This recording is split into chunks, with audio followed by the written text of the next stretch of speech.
তো রমজান রহমত, মাগফিরাত এবং দোজখ থেকে মুক্তির মাস। হ্যাঁ, প্রতিদিন 10 দিন দিয়ে একটা কথা আছে, রহমতের 10 দিন, মাগফিরাতের 10 দিন, আর দোজখ থেকে মুক্তির 10 দিন।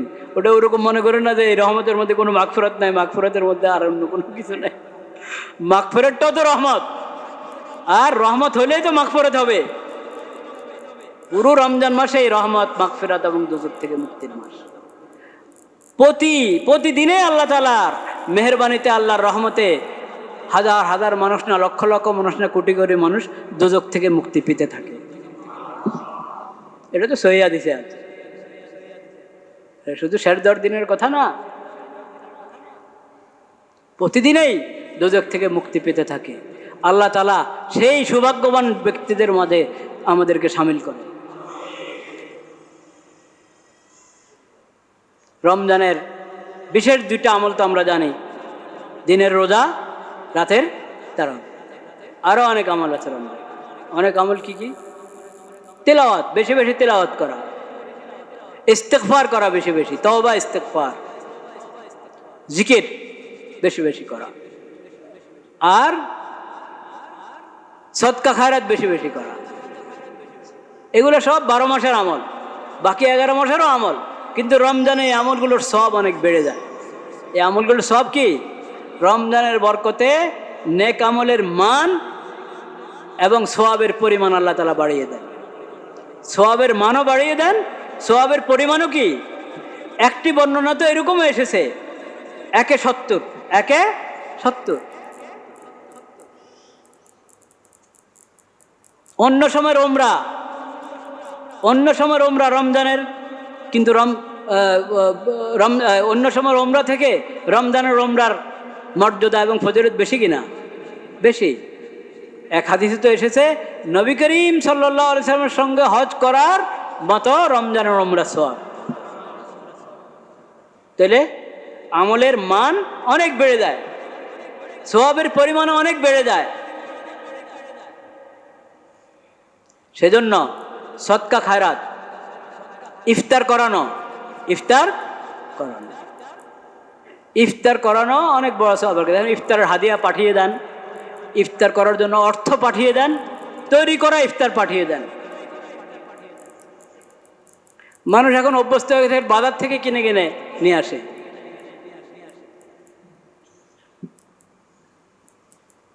যাই হোক, বাকি ইফতারের জন্য লোকজন দাওয়াত দেওয়া, আমার পরামর্শ হলো ঢাকা শহরে এটা যত কম করতে পারেন তত ভালো। কারণ আপনার ইফতারের দাওয়াত কবুল করতে গেলে কারো আসরের জামাত ছুটবে, কারো মাগরিবের জামাত ছুটবে, ইফতারের মজলিসটা ঠিক মতো এসে পাবে না। হ্যাঁ, সবাই যারা উপস্থিত আছে ওরা ইফতার করছে, উনি শেষের দিকে এসে সামিল হবে। হ্যাঁ, আবার গিয়ে যে উনি ওনার জায়গায় তারাবি পড়বেন, এই সুযোগ হবে না। এরকম জ্যাম কিনা? হ্যাঁ, আল্লাহ তাআলা ঢাকা শহরের জ্যামকে নিয়ন্ত্রণে এনে দেন। আল্লাহ তাআলা দোয়া করি সবাই। অন্য সব শহরের রাস্তাঘাটের জ্যাম, এটা একটা কঠিন পরিস্থিতি, আল্লাহ তাআলা আসান করেন। এবং ট্রাফিকের দায়িত্বে যারা আছেন তাদেরকেও আল্লাহ তাআলা তৌফিক দান করেন নিয়ন্ত্রণ করার। অনিয়মের কারণে, অনিয়ম খালি দায়িত্বশীলদের অনিয়ম না, আমরা যারা গাড়িওয়ালা, গাড়ির মালিকরা এবং গাড়ির চালক, ড্রাইভ যারা করে, ড্রাইভাররা, অনিয়ম আছে কি নাই? অনেকের অনিয়ম আছে। সব ধরনের অনিয়ম থেকে দূরে থাকতে হবে। এই জন্য যে আমার অনিয়মের কারণে অনেক ভাই কষ্ট পায়, অনেক ভাই কষ্ট পায়। ইদাউল মুসলিম, মুসলমানকে কষ্ট দেওয়া, বরং আল্লাহর যে কোনো বান্দাকে কষ্ট দেওয়া অন্যায় কিনা? অন্যায়। অকারণে কাউকে কষ্ট দেওয়া অন্যায়, গুনাহ। তা আমি যদি অনিয়ম করি, আমার অনিয়মের কারণে মানুষ কষ্টের মধ্যে পড়লো, যাত্রীরা কষ্টের মধ্যে পড়লো, এটা তো অন্যায়। এইগুলোর গুনাহ মনে করি না আমরা, এগুলোও গুনাহ। আর রমজান মাসে, এই বরকতের মাসে যদি গুনাহ করা হয় তো গুনার ভয়াবহতা বাড়বে কিনা? বাড়বে। জুলুম থেকে বেঁচে থাকতে হবে, জুলুম থেকে বেঁচে থাকতে হবে ভাইয়েরা আমার, সব সময়। কিন্তু রমজানের জুলুম আরো কঠিন জুলুম, রমজানের জুলুম আরো কি? অন্য সময়ের দান সাদাকা সওয়াবের কাজ, রমজানের দান সাদাকা আরো বেশি সওয়াবের কাজ। যাই হোক, ইফতার করানো অনেক বড় সওয়াবের কাজ। এই জমানার জন্য উত্তম হলো ইফতারের জন্য অর্থ পাঠিয়ে দেয়, ইফতারের সামগ্রী পাঠিয়ে দেয়। কারোর জানানোর দরকার নাই তো। এখন ইফতার পার্টি করার একটা নিয়ম আছে, ইফতার পার্টি। আরে ইফতার পার্টি করেন কেন ভাই? বেশির থেকে বেশি ইফতার মাহফিল করেন। যাই হোক, ইফতার পার্টি নাম দেন আর ইফতার মাহফিল বলেন, এটা ইফতারের জন্য হওয়া উচিত। অন্য উদ্দেশ্যকে সামনে রেখে ইফতার মাহফিল করছেন, সওয়াব কি নাই হয়ে যাবে না কমে যাবে সেটা আল্লাহ জানেন। হ্যাঁ, বিভিন্ন সংগঠন, বিভিন্ন দল ইফতার পার্টি করে। ইফতার করানোর যে সওয়াবের কাজ, ওই সওয়াব অর্জন করা হয়তো দ্বিতীয় নম্বরে থাকে, অন্য উদ্দেশ্য কি 1 নম্বরে থাকে। এটা ঠিক না। এই নেক কাজটা একবারে খালিস আল্লাহর জন্য, আল্লাহকে রাজি খুশি করার জন্য, এটাকে একটা ইবাদত হিসাবে, নেক আমল হিসাবে করার চেষ্টা করবো আমরা ইনশাআল্লাহ। আব্দুল্লাহ ইবনে ওমর রাদিয়াল্লাহু তাআলা আনহুমা কখনো ইফতার করতে চাইতেন না যতক্ষণ না ওনার ইফতারের দস্তরখানে অনেক ফকির, মিসকিন, অসহায় লোক জমা হবে, তারপরে গিয়ে উনি ইফতার করবেন। ইফতারের মজলিসে ডাকো, ইফতার পার্টিতে তো গরিব মিসকিনদেরকে কম ডাকা হয়।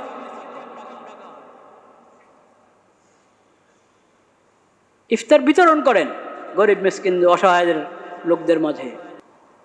কিন্তু এই যে মশালাটা তারাবির নামাজ 20 রাকাত, অনেকে মনে করে যে হুজুর ইখতিলাফি মাযহাব মশালা নিয়ে জাতীয় মসজিদের মিম্বর থেকে কেন ইখতিলাফি বিষয় নিয়ে হুজুর কথা বলেন? উনি তো পুরা জাতির, এই মিম্বর পুরা জাতির, এই মিম্বর পুরা জাতির, এবং জাতীয় মসজিদের খতিব নাকি পুরা জাতির। সুবহানাল্লাহ। তো সেজন্য এখন পুরো জাতির মধ্যে শাফি, হাম্বলি, হানফি, মালিকি বিভিন্ন মাযহাবের লোক থাকতে পারে। আমার জানা মতে এই দেশে আছে কিনা জানি না আমি। বাংলাদেশে কোনো শাফি মাযহাবের লোক মেহমান হিসেবে হয়তো আসে, কিন্তু স্বতন্ত্র শাফি মাযহাবের লোক আছে আমার জানা নেই।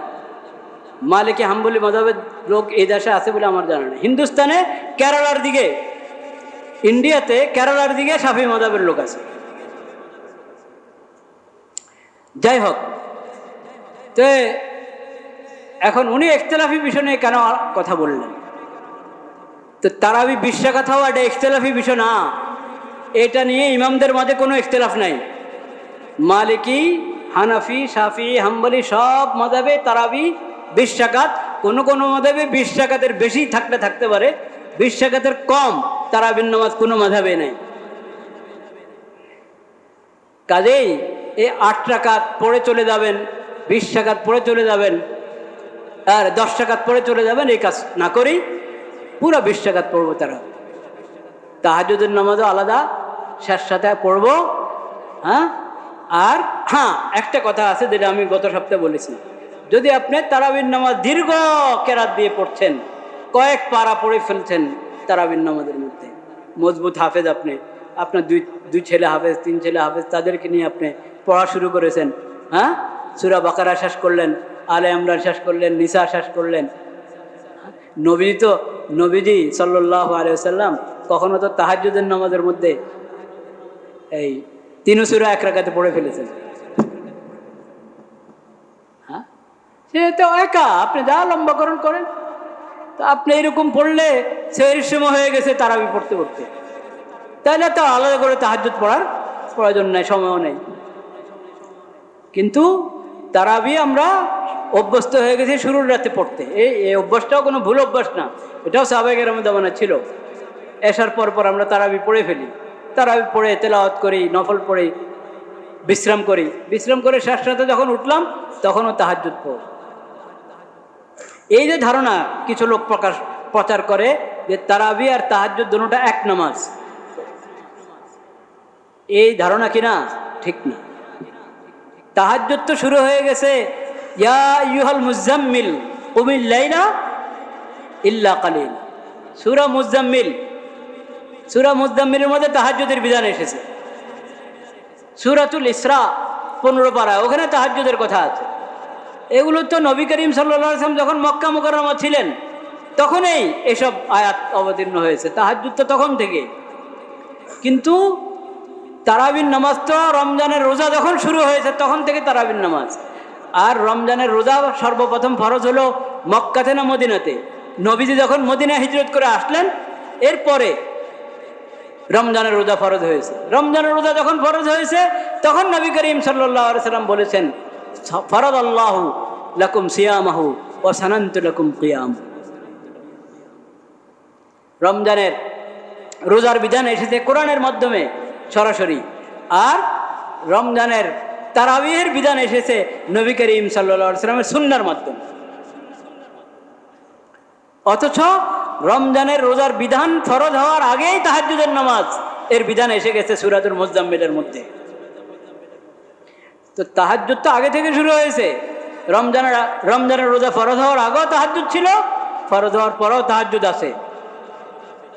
আর তারাবিহের নামাজ এটা রমজানের মাস উপলক্ষে, রমজানের দিনে রোজা আল্লাহ তাআলা ফরজ করেছেন, আর রাত্রের তারাবি সুন্নাহ হিসাবে আল্লাহর পক্ষ থেকে নবী করিম সাল্লাল্লাহু আলাইহি সাল্লাম ঘোষণা করেছেন।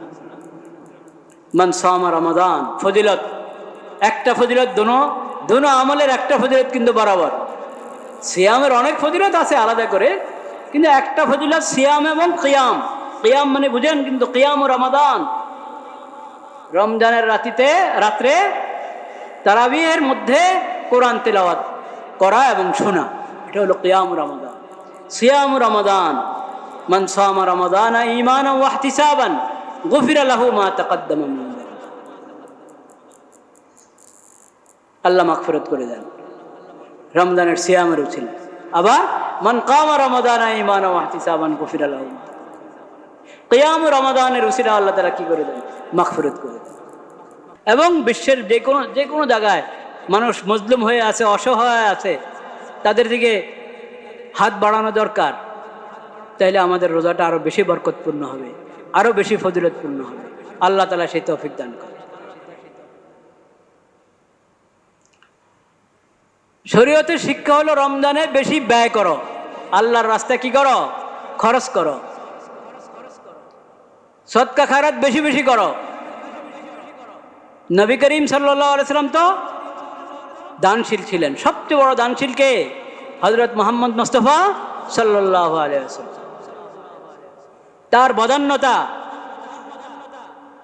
সব ধরনের কল্যাণ, ঈমান এবং ইলমের কল্যাণ, হেদায়েতের কল্যাণ, ওই ক্ষেত্রে তিনি যেমন সবচেয়ে বড় দানশীল ছিলেন, সবচেয়ে বড় বদান্য ছিলেন, ঠিক অর্থ সদকা খায়রাতের দিক থেকেও সবচেয়ে বড় দানশীল এবং সবচেয়ে বড় বদান্য ছিলেন নবী হযরত মুহাম্মদ মুস্তাফা সাল্লাল্লাহু আলাইহি ওয়াসাল্লাম।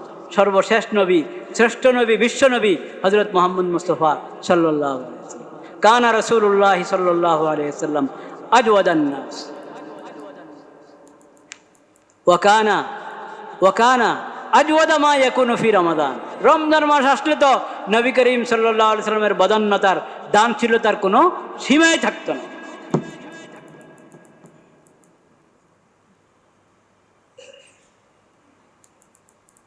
তো উম্মত কি করবে? উম্মত দানশীলতার পরিচয় দিতে হবে কিনা রমজানে? কিন্তু উম্মত তো এখন উল্টা সবক নিচ্ছে। উম্মতের অনেকে এখন উল্টা সবক। এই রমজান শুরু হওয়ার আগের দিন বাজারের অবস্থা দেখেন, পহেলা রমজানে বাজারের অবস্থা দেখেন। ছোটখাটো পার্থক্য না, অনেক বড় পার্থক্য। এই পার্থক্যটা বাস্তবসম্মত না কৃত্রিম? কৃত্রিম। নবীজির হাদিস শুনেন। গত বছর আমি মনে হয় হাদিস শুনিয়েছিলাম।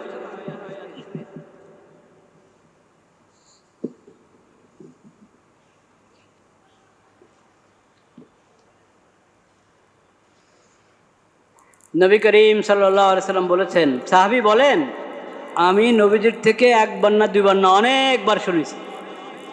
নবীজি বলেছেন, মান দাখালা ফি শাইইন মিন আসআরিল মুসলিমিন লিয়ুগলিয়াহু আলাইহিম ফাইন হাক্কান আলাল্লাহ আন ইউকঈদাহু বিউজমিন মিনান নারি ইয়াউমাল কিয়াম। যে ব্যক্তি কৃত্রিমভাবে বাজার দর বাড়িয়ে দেয়, সিন্ডিকেট করে বাজার দর বাড়িয়ে দেয়, আল্লাহ তাআলা তাকে দোজখের কঠিন জায়গায় শাস্তি দিবেন।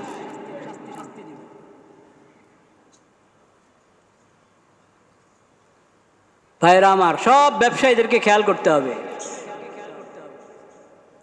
আপনাদের এই কৃত্রিম সংকট তৈরি করা বাজারের মধ্যে কৃত্রিমভাবে বাজার দর বাড়িয়ে দেওয়া, রমজানের সামগ্রী ওগুলোর মধ্যে বাড়িয়ে দেওয়া, এটা অনেক বড় জুলুম, রমজানের অসম্মান। রমজানের কি অসম্মান? রমজানের সম্মান তো হয়তো পারলে একটু দাম কমায় দিতেন, তা করবেন না তো কমপক্ষে স্বাভাবিক রাখেন বাজারকে। বাজারকে ইচ্ছা করে অস্বাভাবিক করছেন, এটা কবিরা গুনাহ, এটা বরকতের ব্যবসা নয়। এই ব্যবসার দ্বারা বরকত হবে না। মনে হচ্ছে যে অনেক কামাচ্ছেন, আল্লাহ তাআলা সব ডুবাইয়া দিবেন। আল্লাহ তাআলা সবাইকে হেদায়েতের কথাগুলো বুঝার এবং আমল করার তৌফিক নসিব করেন। ওয়া আখিরু দাওয়ানা আনিল হামদুলিল্লাহি রাব্বিল